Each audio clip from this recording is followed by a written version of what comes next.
document qui marque l'étonnement des officiers français qui débarquaient en Afrique.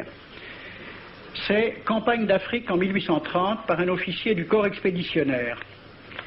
Cette terre, qu'on avait présentée comme sauvage et inhabitée, est couverte de jolies maisons de campagne entourées de jardins. Toutes sont bâties sur des hauteurs dont les mouvements onduleux contrastent tout à fait avec l'aridité des côtes de Provence. La végétation y est superbe et partout des sources et des courants d'eau fécondent la terre. Les fruits y sont en abondance. Un grand nombre d'aqueducs amènent les eaux jusqu'à la capitale. Et le maréchal Bugeaud lui-même.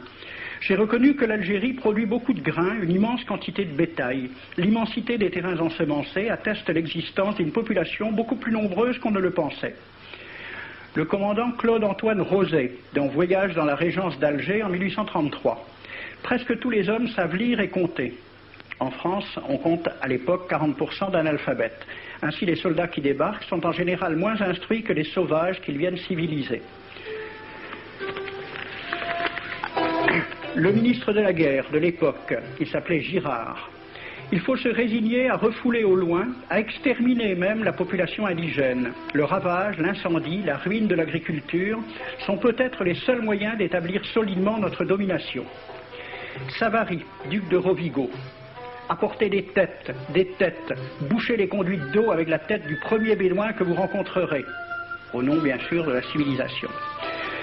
Christian, dans l'Afrique française, un détachement de l'armée parti d'Alger surprend la tribu désarmée des Olifias et massacre sur le champ tous les hommes, femmes, enfants, sans distinction.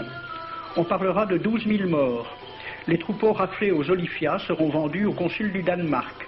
Quant au reste du butin, il fut exposé au marché de Babazoun.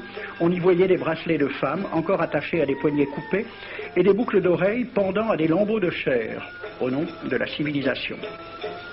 Le colonel François de Montagnac. Selon moi, toutes les populations qui n'acceptent pas nos conditions doivent être rasées. Tout doit être pris, saccagé, sans distinction d'âge et de sexe. L'herbe ne doit plus pousser là où l'armée française a mis le pied.